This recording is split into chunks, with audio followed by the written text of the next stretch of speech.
stop. Before you reach for those earrings this morning, the long dangly ones, the heavy hoops, the chandelier pair you have been wearing for years, I need you to hear something that most jewelry advice will never say directly. There are specific earring styles that actively work against the face after 60, pulling the eye downward, emphasizing the areas of the face that have softened with age, and making the overall face read as heavier and more tired than it actually is. The most damaging styles are not the obviously wrong ones. They are the ones that feel right. By the end of this video, you will know the 5 earring styles that are aging your face every time you wear them, and exactly what to reach for instead. The number 1 style on this list is the one that will surprise you most. The face after 60 benefits most from jewelry that draws the eye upward, toward the cheekbones, toward the eyes. When an earring draws the eye downward, toward the jaw, toward the neck, it reverses the visual direction that most flatters a mature face. An earring that ends at the jaw draws attention to the jaw. An earring that ends at or near the ear draws attention to the cheekbone and the eye. That is the entire principle, and it is the principle that this countdown is built on. Style number 5, very long chandelier earrings. The long chandelier earring, the style that falls anywhere from jaw level to shoulder level, that moves dramatically when you move, is one of the most beloved earring styles for women of all ages, and one of the most consistently aging for women over 60 specifically. A chandelier earring that falls below the jaw creates a strong vertical line from the ear downward. The eye follows that line, and the line ends at the jaw or below it, which means the eye is consistently drawn to the lower face and neck area. On a mature face where the jaw has softened and the neck has changed, as they naturally do for everyone, directing the eye to that area repeatedly throughout an interaction is not flattering. It is a consequence of directing the eye somewhere. It does not do the face any favors. The fix is not to abandon drama or movement or glamour. The fix is to find the same energy in a shorter form. An earring that falls to the earlobe or just below it still moves, still catches light, still reads as an intentional, beautiful statement piece. But it keeps the eye in the cheekbone to jaw range rather than pulling it past the jaw and downward. A very long chandelier earring worn with hair down reads very differently from the same earring worn with hair up. Save the very long ones for seated hair-down occasions. Build your daily rotation around the shorter drop. Style number 4, very large flat hoops. The large hoop earring, particularly the flat, thin, 2-dimensional hoop that reads as a circle of metal against the side of the face, occupies an iconic place in most women's jewelry collections. On younger faces, large flat hoops work beautifully. On mature faces, a large flat hoop that is wider than the space between the earlobe and the jawline creates what can be described as a visual bracket around the lower face. The hoop encircles the lower portion of the cheek and the jaw, creating a frame around exactly the area of the face that most women over 60 are most self-conscious about. The jaw, the lower cheek, the area where the face has softened most. A frame draws attention to what it contains, and a very large flat hoop frames the lower face in a way that does not serve a mature face, regardless of how beautiful the earring is in isolation. The fix is either to go smaller, a hoop that stays within the space of the earlobe itself, or to go 3-dimensional, a hoop with texture, with a tubular form, with hammered metal or a sculptural shape, is not a flat 2-dimensional frame.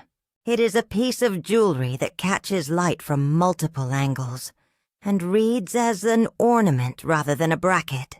A hammered gold hoop in a smaller diameter, a twisted silver hoop with a slightly oval shape. Any of these makes the same statement: confident, modern, not trying to disappear, without creating the visual bracket that draws attention to the jaw. Style number 3. Earrings that are heavier than the earlobe can comfortably support. The earlobe changes after 60. It becomes slightly longer and slightly more elongated with age due to the combination of gravity and the natural changes in skin elasticity. And earlobes that have been wearing heavy earrings for decades often show this elongation more than those that have not. A heavy earring, a substantial drop, a large statement piece, anything that pulls the lobe downward with significant weight, makes an already slightly elongated lobe look more elongated. The earring hangs lower than intended because the lobe is longer than it used to be. The result is an earring that sits in a different position relative to the face than the same earring would have sat 30 years ago. Lower, more toward the jaw, drawing the eye further downward. The fix is to reach for earrings that are lighter, not necessarily smaller, but lighter. Lightweight gold or silver earrings in any style. Earrings with volume that comes from open metalwork or sculptural shapes rather than weight. Earrings made from lightweight resin, acrylic, or hollow metal that provide visual presence without physical heaviness. There is also a posture consequence to heavy earrings. A heavy earring produces a persistent physical awareness, a subtle tugging that increases as the hours pass. Women often unconsciously adjust their posture to manage the weight. Lightweight earrings allow you to forget you are wearing them. And when you forget you are wearing them, your posture is entirely your own, unrestricted, natural, expressive. That ease reads in your face. Style number 2. Earrings that are the same color and finish as the hair. When an earring is the same color, family, and the same reflective quality as the hair surrounding it. When silver earrings disappear into silver hair, when matte gray earrings blend into gray hair, the earring loses its visual purpose. An earring exists, in terms of its functional relationship with the face, to create a point of focused light and attention near the eye and cheekbone. When the earring blends into the hair rather than contrasting with it, that focused point of attention disappears. The face loses the framing benefit that a visible, contrasting earring would have provided. Silver hair is beautiful, but it requires earrings that contrast with it rather than disappearing into it. Warm gold earrings against silver hair create exactly that contrast. A bright white pearl creates it. A colored gemstone or enamel piece creates it. The reason warm metals work specifically well against silver hair is not just about contrast.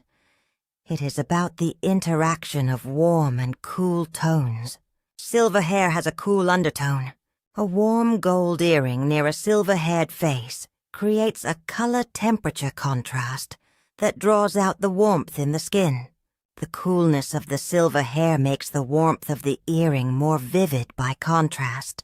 The result is a face that looks more colorful, more alive, and more dimensional than the same face wearing silver earrings that blend into silver hair. Silver earrings with texture and dimension do work better than flat, smooth silver. Oxidized silver, hammered silver, silver with stones, because the texture creates visual distinction from the hair, even when the color is similar. And now style number 1, the most aging earring style for women over 60. Drop earrings with a horizontal element at the bottom. These are the earrings that have a vertical drop that terminates in a horizontal element, a bar, a bead, a flat disc, or anything that reads as wider than it is tall at the very bottom of the earring. These earrings are extremely common in jewelry design for mature women, often in elegant gold or silver versions that feel sophisticated and tasteful. The reason they are the most aging style on this list is geometric and specific. A horizontal element at the bottom of an earring creates a visual terminus, a stopping point, that reads as a horizontal line at the jaw level or below it. A horizontal line there does the same thing that a horizontal hem at the wrong point of the body does in clothing. It draws the eye to that horizontal point and emphasizes whatever is on either side of it. What is on either side of that horizontal terminus is the jaw and the neck. The earring is a pointer saying, "Look here," and where it is pointing is toward the lower face and neck, rather than upward toward the eyes and cheekbones. The earring that does the opposite terminates in a point, a curve, or any element that is taller than it is wide, a teardrop, a marquise shape, a long narrow oval, a pointed drop. Any of these keeps the visual energy moving in a vertical direction rather than stopping it in a horizontal line at the jaw. The eye follows the vertical direction upward. The face is framed upward. Hold the earring up to your face and look in the mirror. Look at where your eye naturally travels. If your eye goes upward, the earring is doing its job. If your eye goes downward, the earring is working against you. That test takes 5 seconds and is correct every time. Which of these 5 styles are still in your regular rotation? Tell me in the comments. I read every single one.